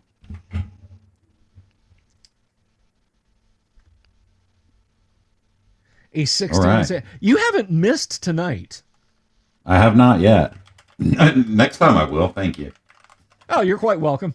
Easiest way to stop a hot streak, folks. Just go ahead and tell your players how, Yeah. how lucky they are. All right, so that is 10. that becomes a 10. Yes, sir. Doesn't matter which one you hit. Did you want to try and stop the blind one or get one of the sighted ones? Yeah, one of the ones with sight. I'm not too concerned with the guy who's blinded. Okay. Pick a number 1 through 6. 4. Okay. Okay. Yeah, you lean in and slice through him, and he collapses on the ground with a horrible, like, squinching sound as your sword cuts through him. Go ahead and roll for Malf's attack. Beheaded troll, regenerate a head. If you destroyed the rest of the troll's body, then yes, he would start trying to regenerate. Or I'm sorry, if you destroyed his head, he would try and regenerate a new head. 4, even with bonuses, that's going to miss for Malf. Tim, go ahead and roll your attack. I go after the blinded one, though. That's fine. If it makes any difference. It doesn't, but all right. Your dagger kind of bounces off. Don Drexel. All right, scimitar to the face. I wonder online just wanted to respond. We could throw a party, go to sports bar, stay in and snuggle. What the hell? I don't Sorry, know my phone was reading a text message to me. that may be a little saucier than Damn it! Yeah, that's a miss. we're not going to talk about that right now. No, of course not. Of course not. No. I mean, this is just preserved on YouTube forever, Tim. That's all. Oh, wait, people at YouTube. It may not. I don't really care. I'm just teasing you about it. I'm just teasing. Don't Okay. tell anybody. The only person that would care was the one that was texting me. So that's Gonzalo Lira, Touch and Tell for After Dark. Thank you for the super Gonzalo. Zytek says Tim is the man. Rory says gonna rewind that one. Alrighty. Okay. and she's a doctor too. Hey, and she went to the University of Alabama. Roll damn tide. Okay.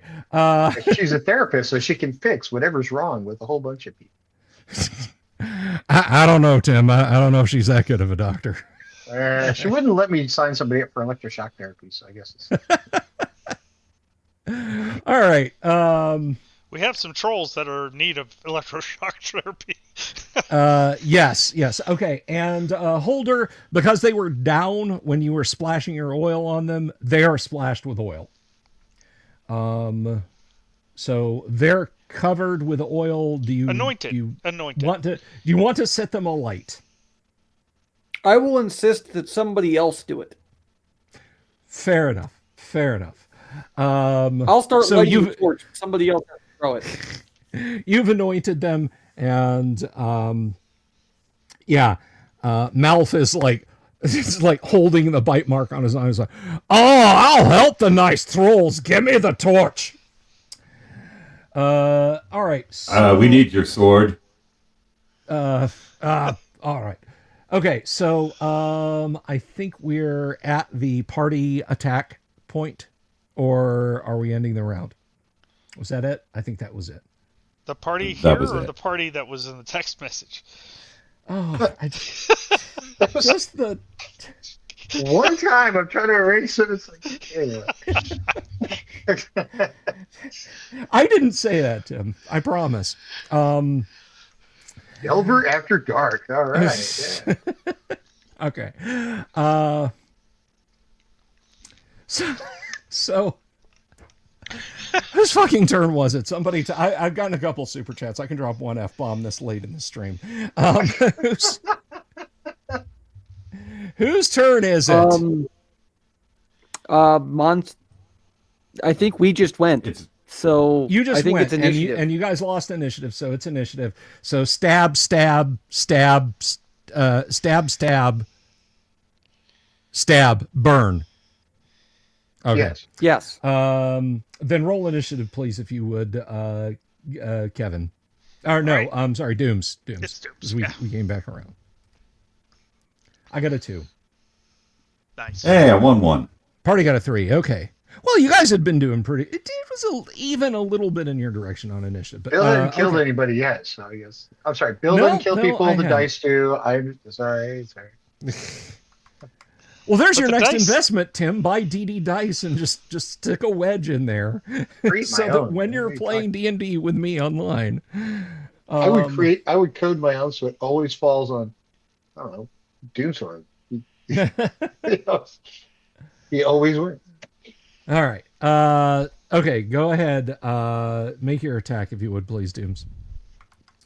Certainly. Come on. That's no good. That is gonna miss. If I coded that, he'd have rolled a 44. Okay, so Thane, roll 2d6 and 2d6, please, as Mouth Yep.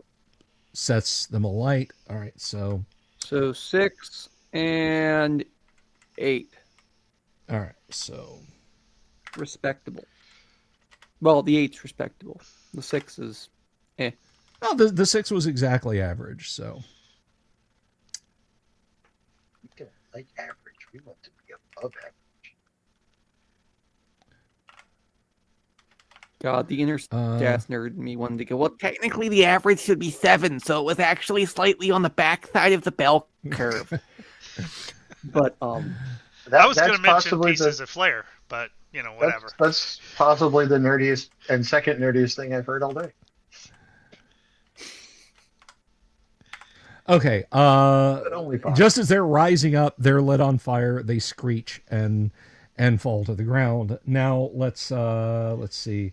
Next, How does it person feel to to be burning? Sorry. Tim Elminar. I'm gonna try to stab the blind one in the head. Okay.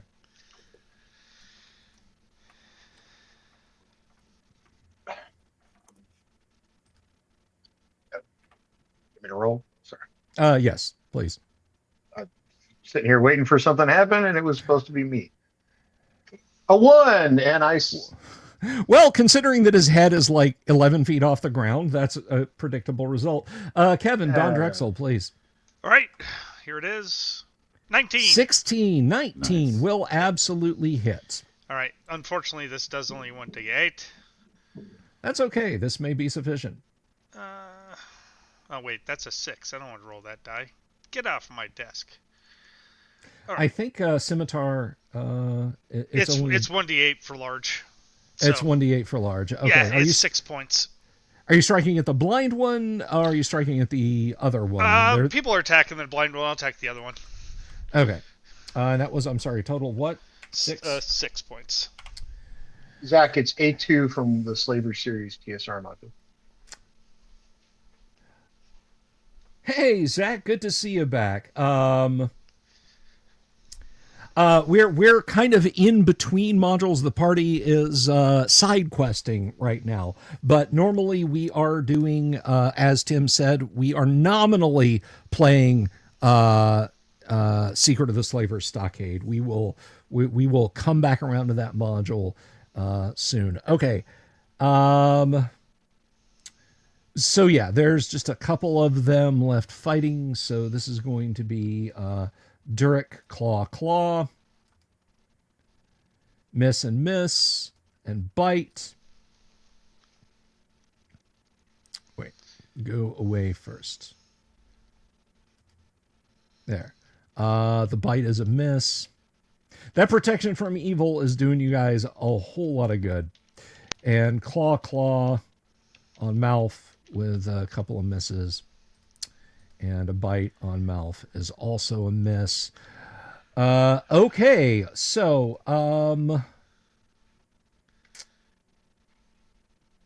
these two kind of knit back together. A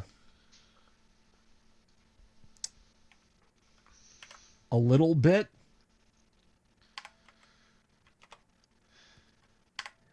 The two that are on the ground burning, roll a d6 and a d6 if you would please there, Thane Kyle, because they take more damage in the new round. Arden said Weirens. Nice. 6 and 1. There it is. Both ends of the spectrum.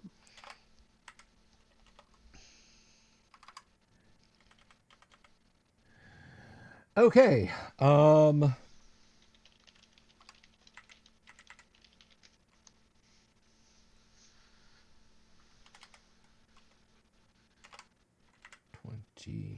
Four.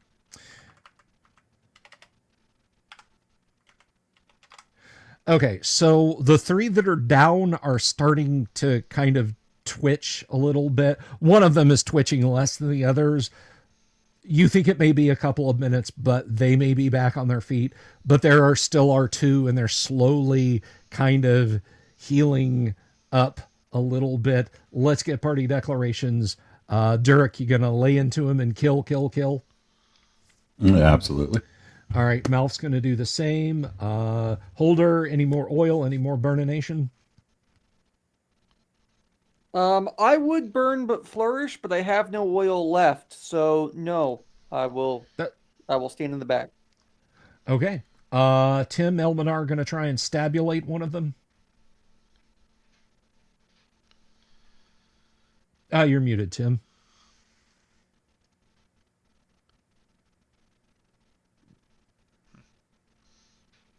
We can't hear you, brother.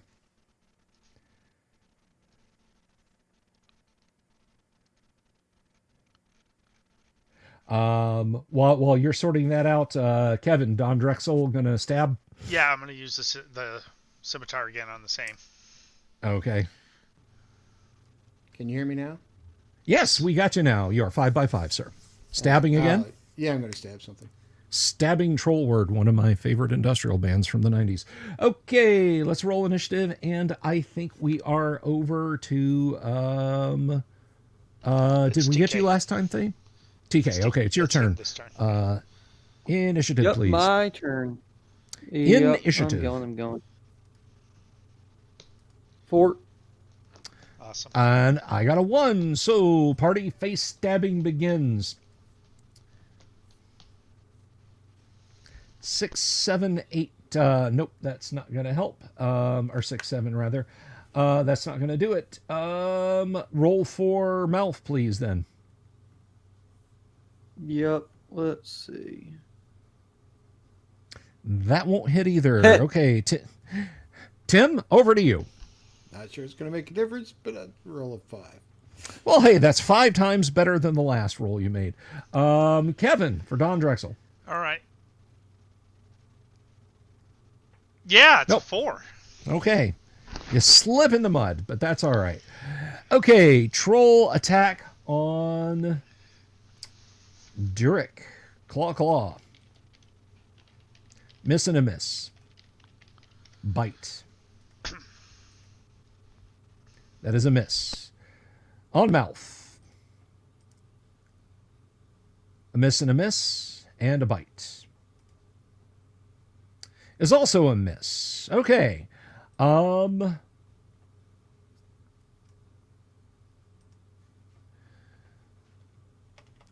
right. 2 of them are starting to rise off the ground, but will not be active in the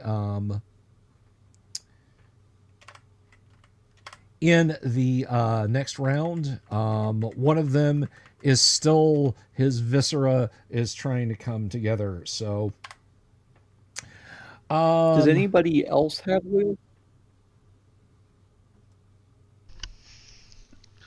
I used all mine, unfortunately. I do not. I believe I have some, but actually I don't. I'm out of oil.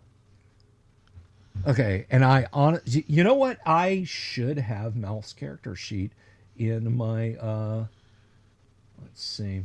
Yeah, I only ever had the one because that's all I could afford to carry as far as encumbrance goes. All right. Yeah, but I mean, you can keep like cutting on the ones that are regenerated on the ground, right? I mean, in the absence of I mean, I others. can't. You can. I got standing guys to kill.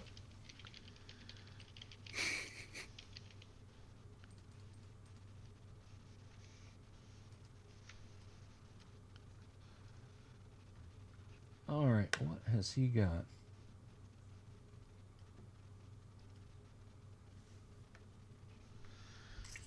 Did y'all have a cart with supplies? Chris Kane wants to know, and that would We make it did, useful. but not for this. It's back at Barnacus.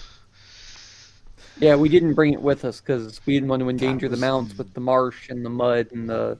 All right. Mouth does in fact have a flask of oil on him. If anyone wants to dig out and throw, or I can do that. employ. Okay. Yeah, I'll Alrighty do then. that, but I'm going to worry about employing it on down ones because I don't want to miss. I understand. There is one that is down. He's very down, and you can pour that directly on him if you want to. Like I said, 2 are getting to their feet in this round. I'm guessing there's going to be a lot of instabulation of the 2 that are up. So why don't we go ahead and roll initiative? And it is your turn, Kevin, for initiative. All right, let's do that. I got a 3. Party got a 5. 5. Wow. So yeah, you can pour the pint of oil on the one that's down without any issues at all. Holder. So let's go then melee attack from Jurek.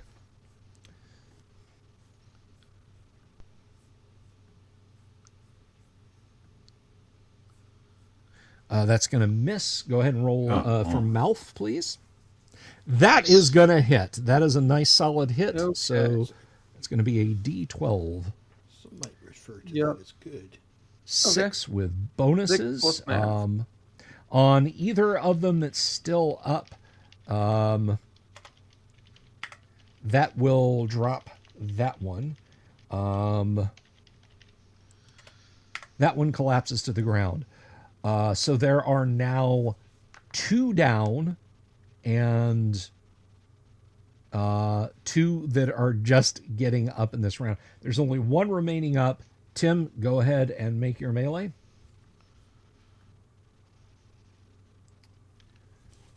You're getting better. You're getting better. Well, it couldn't get worse. Still a miss, but you're getting better. And Kevin, Don Drexel. 22. That is absolutely a hit. Roll your damage. What is your damage, dude? It is Damage, 7. man. My damage is 7. Nice. Your damage is 7. All right. That one drops to the ground. All right. So 2 have risen off the ground. 2 are starting to stir. 1 has been covered with oil. So there are 2 that will be up in the next round and 2 that are struggling to get up. Let me see here.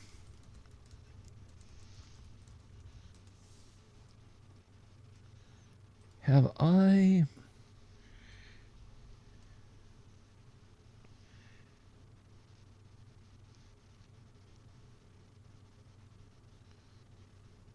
Oh, okay. All right. So yeah, these trolls are that are on the ground, like I said, struggling to get up. So and one of them is covered with oil conveniently, and Mouth reaches in, and he's already got his tinder box to hand. He doesn't have to dig through his pack.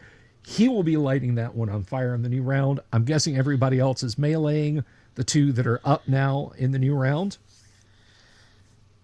I am. Yes. All right. Let's roll initiative, and it is your turn, Tim. D6, please. Nice. A nice, solid roll. Party goes first. Let's start with Durek. Come on. God. Okay. It's the second Malf, time in a row for that one. Malf sets the already badly damaged one alight. Roll 2d6 for me there, Thane. Yep. Let's see. All right, 3. Oh, that's bad. And the two ones that were burned before, they shouldn't be getting up, right? They should be dead, I would think. Well, they're not burned completely away. Yeah, that's fair. That's fair. So, but they are also not. Let's see. I mean, That's the done with damage regen that for a minute. the damage that you did to them with a fire does not regenerate.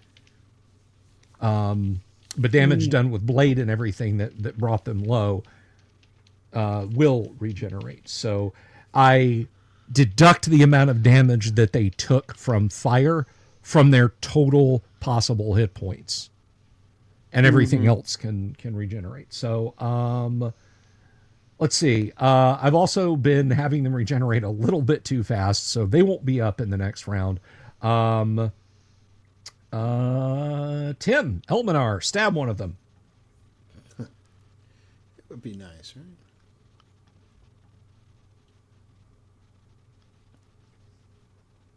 All right, 14. Believe it or not, because it is incapacitated, that hits. Roll a d4. And that is 3. Okay. That's just me left. Yep, that leaves you. Okay. 14. With all appropriate bonuses, that hits. Roll some damage. Okay. 3. That is still enough to stop it from rising off of the ground. They are all currently incapacitated. They are not Thank moving. God. So as you guys wish, since we're effectively out of combat, if you wish to very quickly pile dry tinder on them and set them alight, you may. Yes. All right. Okay, so you work your way down into the headlands, off of the bluff that you rose up into out of the marshes, and you settle in for the evening, hopefully within half a day's march of the city of Barnacus. The next day, let's see, anything untoward's happening the next day.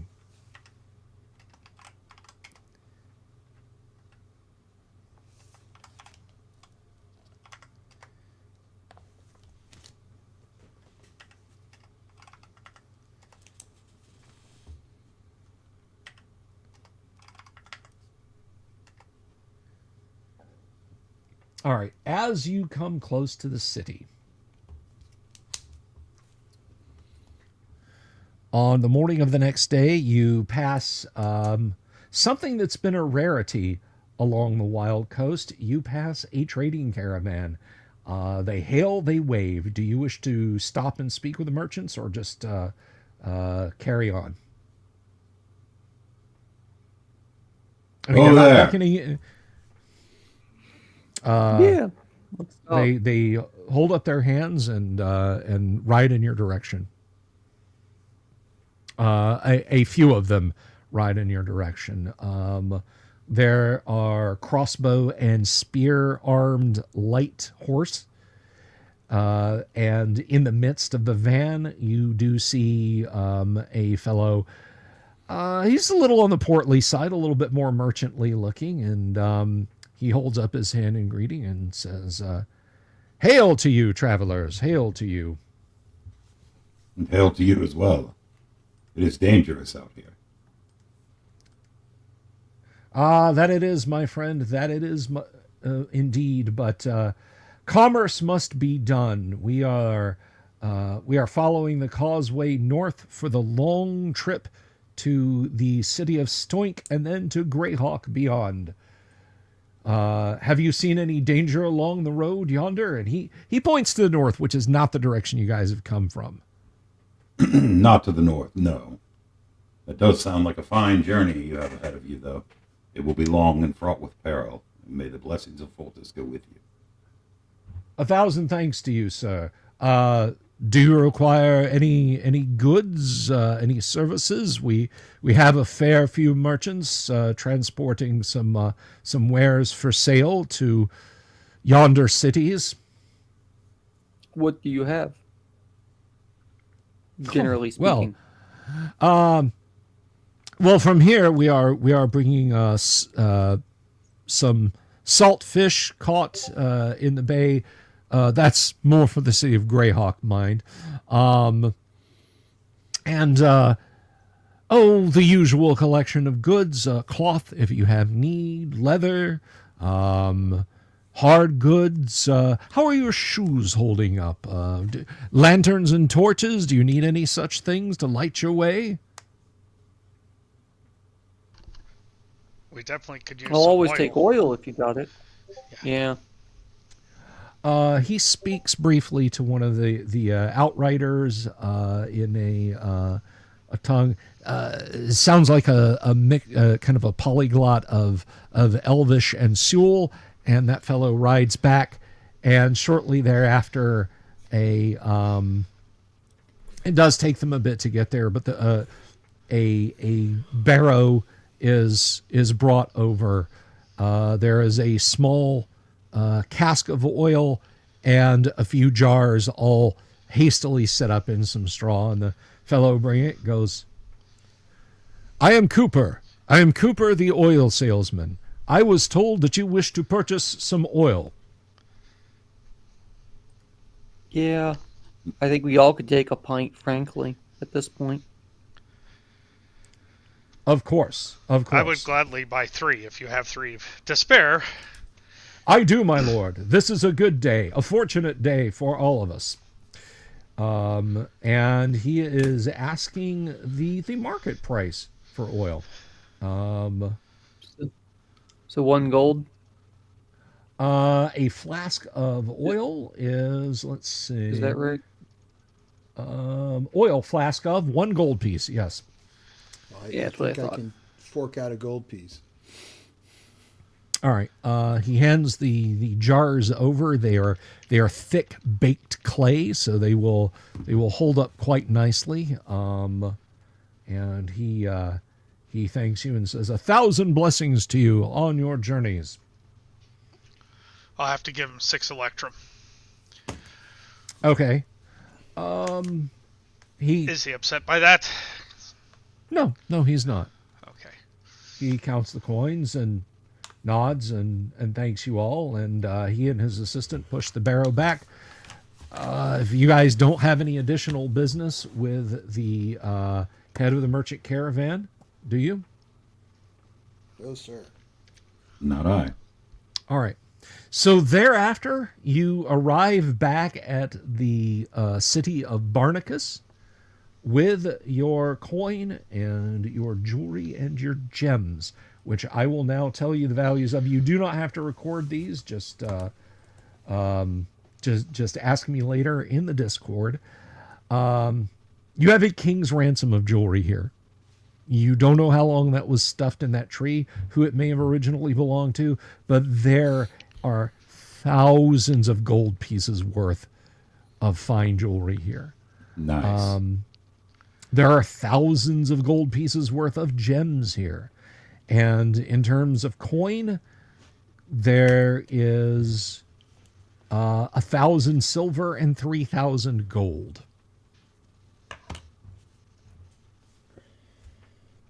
So I will give you guys those total values, and you can take a night's rest there in the city of Barnacus, and then decide how you wish to proceed going forward to deal with to deal rebuke to those forces within the Slavers Stockade. But until then, I'd like to thank all of my players for joining us tonight.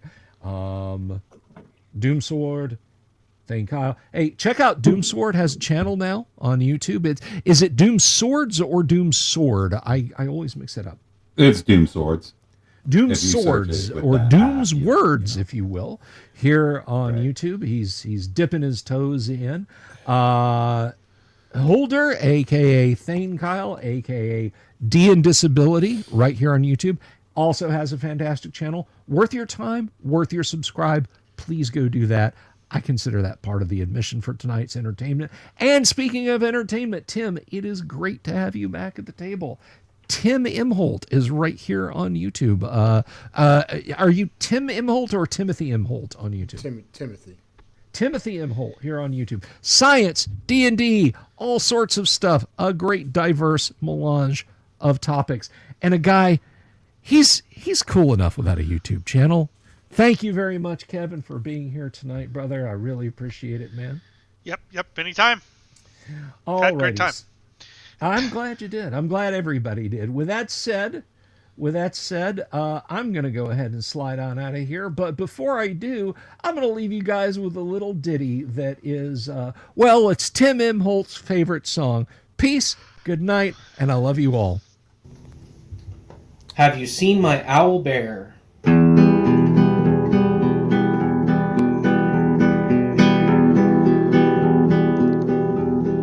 Here's to all the weirdos everywhere in the woods and in the air.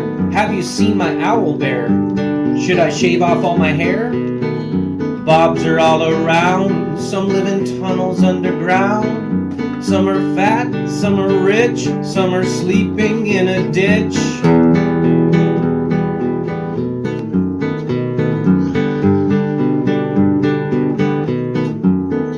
Can you ride a crooked horse without a saddle, way off course?